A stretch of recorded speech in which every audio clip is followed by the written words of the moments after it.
30-35 വയസ്സ് കഴിഞ്ഞ ആൾക്കാരിൽ എസ്പെഷ്യലി ലേഡീസിൽ കോമൺ ആയിട്ട് കണ്ടുവരുന്നൊരു ഹെൽത്ത് ഇഷ്യൂ ആണ് റിപ്പീറ്റഡ് ആയിട്ട് വരുന്ന നടുവേദന അല്ലെങ്കിൽ ലോ ബാക്ക് ഏക്ക്.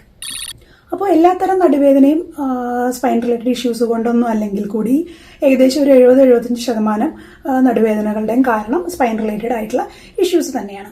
നട്ടലിന് ഉണ്ടാവുന്ന തേയ്മാനം, ഡിസ്കിന്റെ ബൾജ്, അതുപോലെ ഏതെങ്കിലും ആക്സിഡൻസോ മറ്റെന്തെങ്കിലും ഇഷ്യൂസ് കാരണം സ്പൈനിന്റെ അലൈൻമെന്റിന്റെ വേരിയേഷൻസ്, ചേഞ്ച് ഒക്കെ നടുവേദനയ്ക്ക് ഒരു റീസൺ ആണ്. മറ്റൊരു എടുത്ത് പറയേണ്ട ഈ റീസൺ എന്ന് പറഞ്ഞാൽ ഓവർ യൂസും ഓവർ സ്ട്രെയിനുമാണ്. അതായത് ഭാരിച്ച ജോലികളൊക്കെ ചെയ്യേണ്ടി വരുന്ന ആളുകൾ, ഒരുപാട് വെയിറ്റ് ഒക്കെ ബെയർ ചെയ്യേണ്ട ജോലികളിൽ ഇരിക്കുന്ന ആളുകൾക്കൊക്കെ നടുവേദന വളരെ കോമൺ ആയിട്ട് കണ്ടുവരാറുണ്ട്. അപ്പോൾ ഓവർ യൂസും ഓവർ സ്ട്രെയിനും കാരണം നടുവിന്റെ ഭാഗത്തുള്ള മസിൽസിനും ലിഗമെന്റ്സിനും ഉണ്ടാവുന്ന വീക്ക്നെസ്, അതുപോലെ ഇൻഫ്ലമേഷൻ, അതായത് നീർക്കെട്ടൊക്കെ നടുവേദനയ്ക്ക് ഒരു റീസൺ ആവാറുണ്ട്.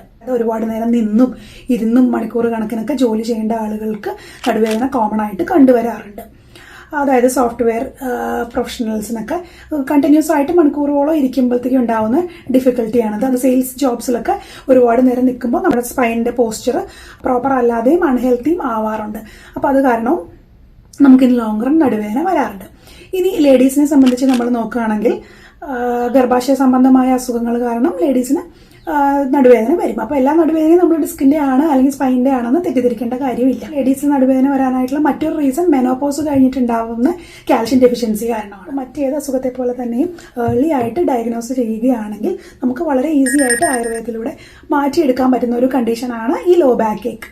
അതിപ്പോൾ ഒരു ഡിസ്കിന്റെ പ്രൊലാപ്സ് ആണെങ്കിൽ കൂടി നമ്മൾ നേരത്തെ തന്നെ ഡയഗ്നോസ് ചെയ്ത് ട്രീറ്റ്മെന്റ് എടുക്കുകയാണെങ്കിൽ നമുക്ക് സർജറി ആ ലെവലിലേക്കൊന്നും പോകാതെ തന്നെ വളരെ ഈസി ആയിട്ട് ക്യൂർ ചെയ്യാൻ പറ്റുന്ന ഒരു കണ്ടീഷനാണ്. താൽക്കാലികമായിട്ടുള്ള റെമഡീസിന്റെ പുറകെ പോവാതെ എന്താണ് നമ്മുടെ രോഗകാരണം എന്ന് കണ്ടെത്തി വേണ്ട രീതിയിലത്തെ ട്രീറ്റ്മെന്റ് എടുക്കുക.